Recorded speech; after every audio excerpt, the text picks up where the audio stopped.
Lo dijo en la primera hora. Muy bien, 8:06 en la mañana. En este espacio, ayer en el comentario con la venia de nuestra querida audiencia, me extendía en el comentario sobre los temas de salud, hablando justamente de esto que debería generar la preocupación primigenia del Estado, de la sociedad, de los políticos, de los medios, de nosotros los periodistas, temas de la salud. La situación de desabastecimiento que se sigue sintiendo en el sector público, en los hospitales del Ministerio de Salud Pública, lo mismo pasa en el Seguro Social. Hagamos una valoración de lo que está ocurriendo a nivel sanitario. ¿Qué les parece? Visita nuestra mesa de trabajo Santiago Salguero.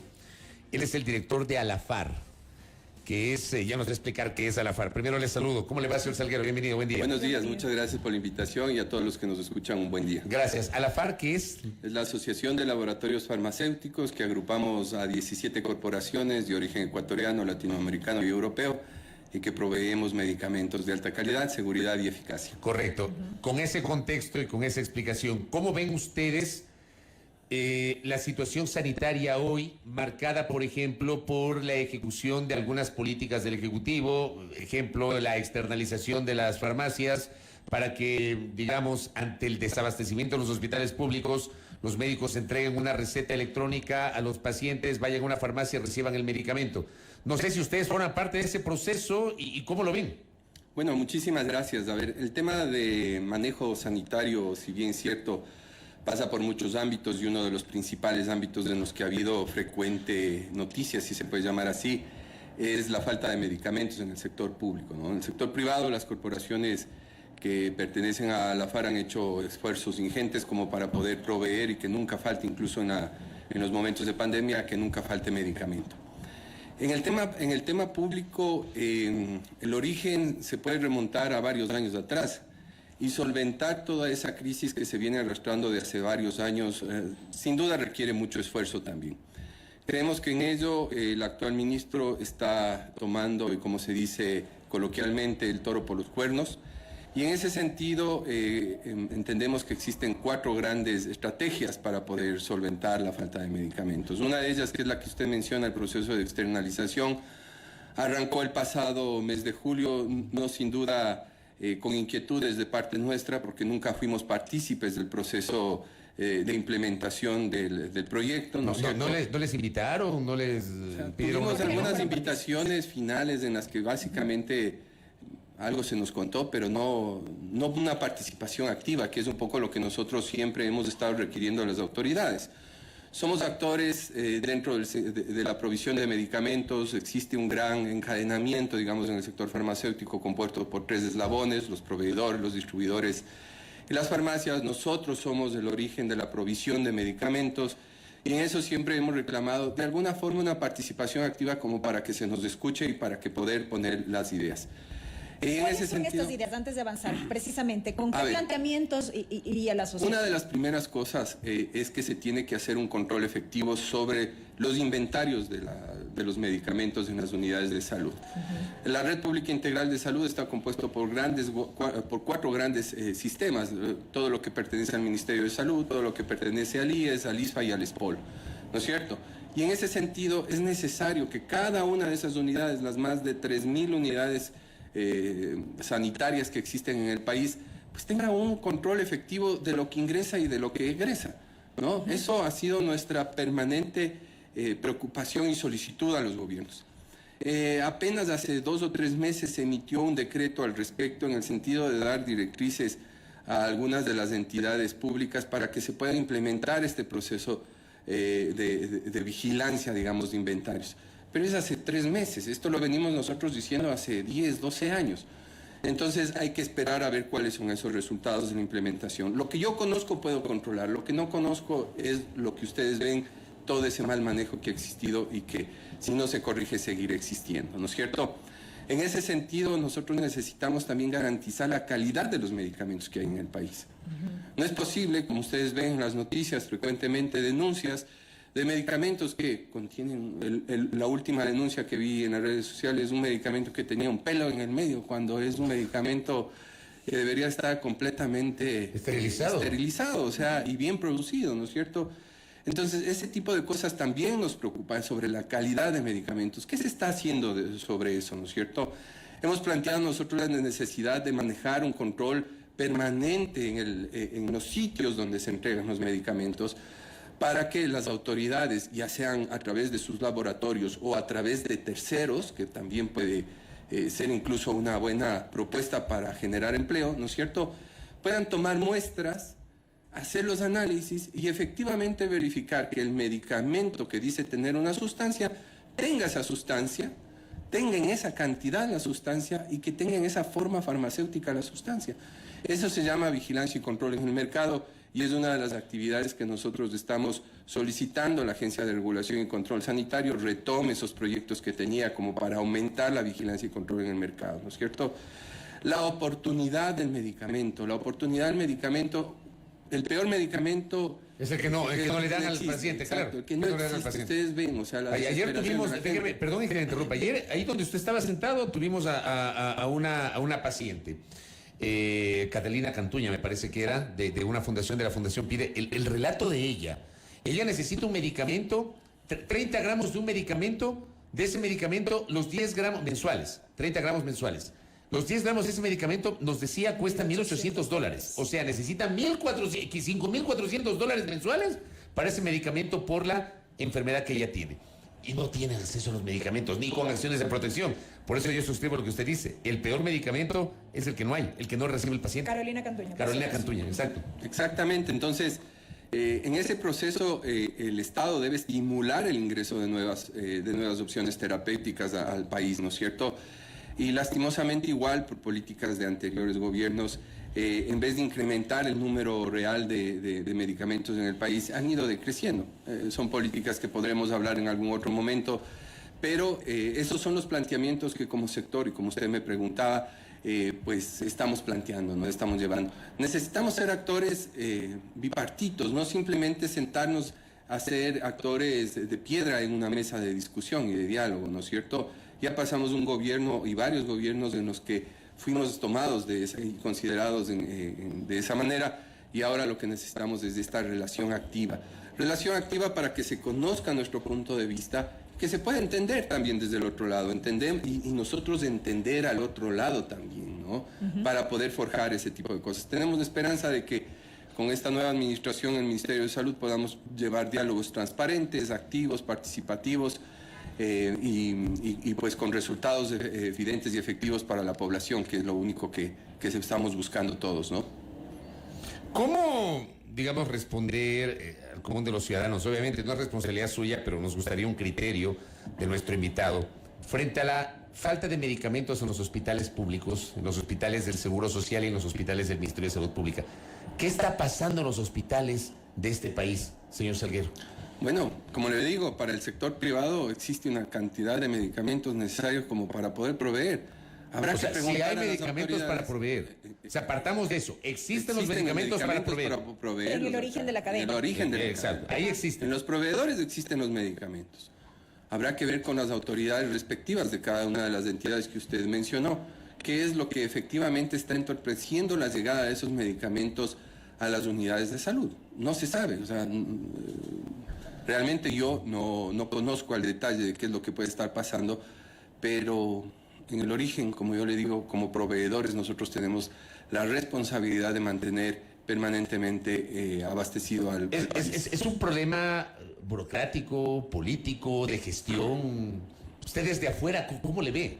Pues podría ser un proceso burocrático, ¿no es cierto? No se toman algunas decisiones que deberían haberse tomado desde hace algún tiempo atrás como para poder avanzar. Esperemos que, como le digo yo, con esta nueva administración vemos que están tomando decisiones al respecto. No es fácil tampoco, no es que de un día a otro yo puedo ya llenar todas las arcas de los hospitales que tienen desabastecimiento. Es un proceso y a veces hay procesos que son mucho más largos que otros. Usted tome en cuenta que hay factores también a nivel internacional que han afectado muchísimo la cadena de abastecimiento. Tenemos que programar la entrega de los medicamentos, ¿no es cierto? No es que si usted el día de mañana me dice, como Estado, necesito 1 millón de unidades para el medicamento, nosotros lo tenemos en bodega, ¿no? Porque es un proceso de planificación, y el proceso de planificación para nuestro sector, para que usted tome en cuenta, Antes lo teníamos alrededor de 3 meses, después se extendió a 6 con la pandemia 9, ahora ya estamos 1 año, por todas las condiciones externas que han obligado a tener programación casi de 1 año para que puedan... Para poder importar los medicamentos. Para poder fabricar, importar, porque la fabricación de los medicamentos también requiere materia prima. Y la materia prima, el 95% de esos medicamentos, de esa materia prima es importada. Claro, y ahí se suma la crisis de los contenedores. Los contenedores, usted conoce que China, que es uno de los mayores proveedores de materia prima y productos para la fabricación de medicamentos, ¿no es cierto?, en un momento determinado, por su política de COVID-0, cierra los puertos. ¿Y qué hace usted ya con el embarque ahí cerrado? Por eso le digo que tiene que tener una programación grande. En ese sentido, nosotros le hemos mencionado al Estado que para cubrir las necesidades de algunos de los medicamentos que se requieren, sí necesitamos un tiempo adecuado para saber cuál es su necesidad. Pues eso puede ser uno de los factores realmente en los cuales estamos complicados, ¿no? Volviendo nuevamente al tema de externalización de farmacias, brevemente, si bien puede resultar un poco pronto todavía, ¿se puede hacer alguna valoración de cómo avanza este proceso? Bueno, arrancó el 15 de agosto. Creemos que es muy temprano como para poder ver qué es lo que está sucediendo, ¿no? Perdón. Sin embargo, sí hemos solicitado a las autoridades que tomen cierto tipo de previsiones en el proceso, ¿no? Una de ellas es, y que lo hemos manifestado al señor ministro a inicios de esta semana, es que los medicamentos que van a ser entregados a los pacientes en las farmacias privadas y que van al proceso de externalización tengan un etiquetado específico que diga prohibida su venta, puede ser incluso que diga medicamento cerca. ¿Por qué? Porque también hay que evitar y controlar las posibles salidas de esos medicamentos al mercado negro. Usted ve en las acciones que muchas veces realizan las autoridades de investigación e incautación de medicamentos en mercados populares de Quito, Guayaquil, Cuenca, como por ejemplo la Bahía, hacen inspecciones y encuentran medicamentos que dicen IES, prohibida su venta, Ministerio de Salud Pública, prohibida su venta. ¿Cómo salen esos medicamentos a ese tipo de mercados? Creemos que es un mecanismo adecuado el proceso de marcaje y de etiquetado como para poder evitar, y si se conoce o se determina que existen estos medicamentos en el mercado negro, pues tomar acciones correctivas y que puedan de alguna manera manejar adecuadamente y evitar esto, ¿no? El contrabando, que también es un problema tremendo. Le voy a hacer una pregunta que es probablemente de las que el común de los ciudadanos nos hacemos y está asociada a los casos de corrupción. ¿Cómo minimizamos la corrupción en el proceso de compra o de adquisición de medicamentos? Porque esta es otra arista que está allí. ¿Cómo hacemos para combatir, minimizar, erradicar la corrupción, señor Salguero? Teniendo información clara, precisa. Lo que yo le decía, el control de inventarios. Si yo conozco lo que está ingresando a un hospital y llevo la cuenta precisa y exacta de todo lo que está saliendo, pues ya se va a hacer mucho más difícil que alguien pueda usurpar, robar o tener equivocadas cantidades en los inventarios, ¿no es cierto? Conocer qué voy a demandar como medicamentos para mis pacientes y con ello poder tener las cantidades adecuadas, ¿no es cierto? Si yo de un medicamento necesito y requiero para atender a toda la población que va a la Red Pública Integral de Salud, un ejemplo, 1 millón de unidades, ya no voy a comprar 2, 3 o 4 millones de unidades, sino que me voy a ir ajustando esa cantidad y en ese sentido se va eliminando todos los procesos o se va dificultando y empeorando la posibilidad de que los actos de corrupción se den. Entonces, vuelvo, insisto, mientras se controle y se tenga un efectivo control de todos los procesos de adquisición de medicamentos, de control sobre los inventarios, la corrupción se va a ir eliminando. Pero, por ejemplo, de sus asociados, de sus agremiados, de las empresas que son integrantes de Alafar, ¿han recibido denuncias de casos de corrupción? Digamos, a ver, cosas que se escuchan de que para poder acceder a un contrato les piden una coima o cosas así. No, en nuestro caso, para las empresas de Alafar no hemos tenido ese tipo de casos, porque también hay una máxima que dice, para que exista un corrupto debe haber un corruptor. Y en ese sentido nosotros tenemos mecanismos de control internos, ¿no es cierto?, mecanismos de efectivo control para evitar todo este tipo de cosas y ni siquiera permitir que se acerque a alguien con la probabilidad de plantearle un negocio por fuera del marco jurídico adecuado, ¿no? Entonces, Hay que actuar con ética, las normas de ética de los laboratorios de Alafar son muy fuertes, y en ese sentido nunca hemos tenido, por eso es que nunca hemos tenido ninguna de estas denuncias al respecto. Acá tengo una inquietud que nos envía una oyente. Me dice, no entiendo, me dice el oyente. Así que le vamos a preguntar a nuestro invitado. ¿No se supone que el plan es para que las farmacias provean de medicamentos que el sistema público no tiene? O sea, hablamos de la externalización. Entonces, dice el oyente, entendería yo que el medicamento será de su stock. No aplicaría un etiquetado o salida al denominado mercado negro. Es lo que reflexiona el oyente, le he trasladado esta inquietud. Bueno, básicamente la provisión de los medicamentos hacia las farmacias privadas tienen que ser entregados por aquellos proveedores del Estado. Recuerden que el medicamento que está recibiendo el paciente es un medicamento proveído por el Estado. El medio que está utilizando el Estado es, al no tener una buena operatividad en sus instalaciones, ¿no es cierto?, está delegando eso a la responsabilidad al sector público. En muchos de los casos se nos explicaba, o en algunos casos se nos explicaba, que cuando existe el medicamento a la interna de las farmacias de los hospitales, pues se les entrega ahí. Y cuando no existe esos medicamentos, porque no ha llegado, porque no ha sido comprado, etcétera, etcétera, van a la farmacia, ¿no es cierto? Pero igual, si es que la farmacia, supongamos, toma del stock de un proveedor que no necesariamente ganó una subasta, tendría que ir marcado con ese tipo de logotipo. ¿Por qué? Porque es parte de la entrega de un medicamento al Estado. Yo no le estoy vendiendo al paciente, yo le estoy entregando. Como farmacia se le está entregando al paciente el medicamento. No le estoy vendiendo, no le estoy cobrando por ello. Y el Estado es el que está responsabilizándose por ese pago. Entonces, si el Estado está responsabilizándose por un bien, la ley determina que es necesario que vaya con este marcaje en el etiquetado. Una cosa adicional, esta semana comenzó el proceso de venta de las pruebas rápidas de antígenos para la detección del COVID-19. ¿Tienen ustedes algún papel en este proceso? No, los laboratorios que forman parte de Alafar solamente proveen medicamentos, esos ya son insumos de los cuales nosotros no tenemos provisión. Pero ¿cómo le ven ustedes esto? Digamos, en varios países del mundo, hace rato se tenía acceso libre a las pruebas rápidas de antígenos para COVID-19. Bueno, son estrategias que se están implementando como para poder seguir avanzando en la lucha contra el COVID, ¿no es cierto? Y en ese sentido, si la población tiene posibilidad de acceder a este tipo de pruebas y reportarlas al Ministerio de Salud, que es donde está realmente el esfuerzo de poder tener esto en el mercado público, si se puede llamar así, pues se podrá tener mejor control sobre toda esta pandemia de la cual ya vamos peleando varios años. Claro, 2 años y pico de la pandemia, y se nos ha venido la viruela del mono. Yo le pregunto a usted, sobre viruela del mono, no sé si se está pensando en importar vacunas, medicamentos, qué conocimiento o qué análisis han hecho ustedes en Alafar sobre ese tema. Bueno, el tema de la nueva variante de un virus como esta, la que usted menciona, está siendo arrastrada por el Ministerio de Salud. Existen 19 casos, ¿no es cierto?